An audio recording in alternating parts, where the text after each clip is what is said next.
If you want to operate your Action 2 remotely, but you find camera smartphone apps annoying to use, DJI sells this remote as an optional extra. But is it worth the high price?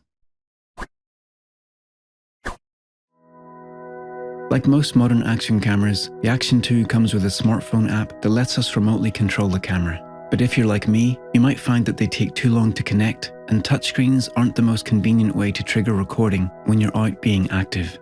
The Action 2 has a reliable voice control feature that works even better than I expected. Start recording. Stop recording. Shut down. But if you don't want to sound like you're in a 1980s Arnold Schwarzenegger film set in the distant future of the year 2000, computer, activate recording. Recording procedure initiated. Or you need to trigger the camera when it's a bit too far away, Start recording. you'll need a better option. And that's where this comes in. I knew from pictures the remote was going to be small, but I wasn't prepared for just how minuscule it actually is in person. It's sold as part of a selfie stick, which is designed to fit the DJI ball joint adapter and nothing else.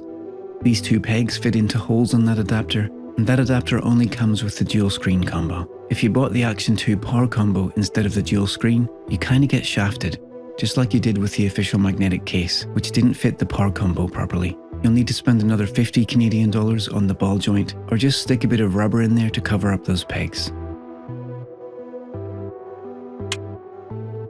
I didn't have much need for the selfie stick, so I tried to find the remote on its own, but they're sold as a set, and it's not cheap.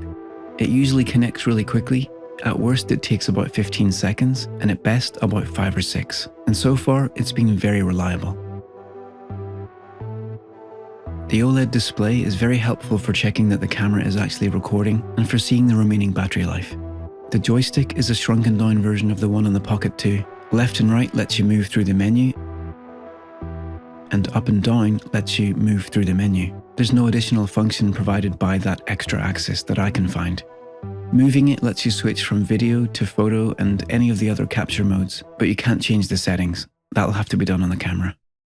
It charges by USB-C, and according to DJI, it should last up to about 5 hours. I'm really pleased to see a hole for a lanyard, so I don't lose it as easily. Though once the lanyard is attached, it can no longer fit into the selfie stick. I want to give a shout out to a subscriber, Peter Nichols, as his range test helped me decide to buy this. In my range test, I got a maximum distance of about. This is more than enough for me to remotely trigger time lapses from a distance, or for controlling it when it's attached to my bike.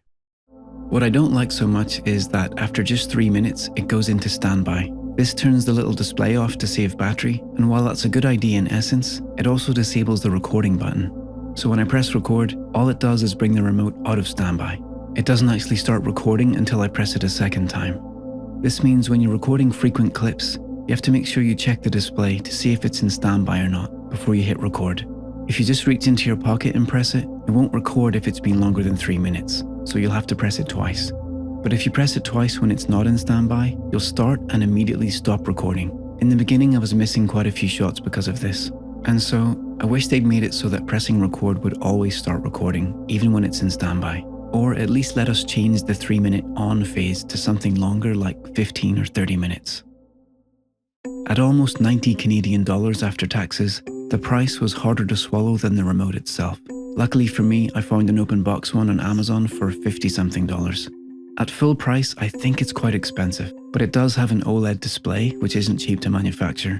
And aside from the unfortunately rapid entry into standby, it's almost perfect, and it's a lot more enjoyable to use than a phone app. So all things considered, this gets mostly a thumbs up from me. And if you found this useful or interesting, I'd appreciate a thumbs up from you. Thanks for tuning in. See you next time.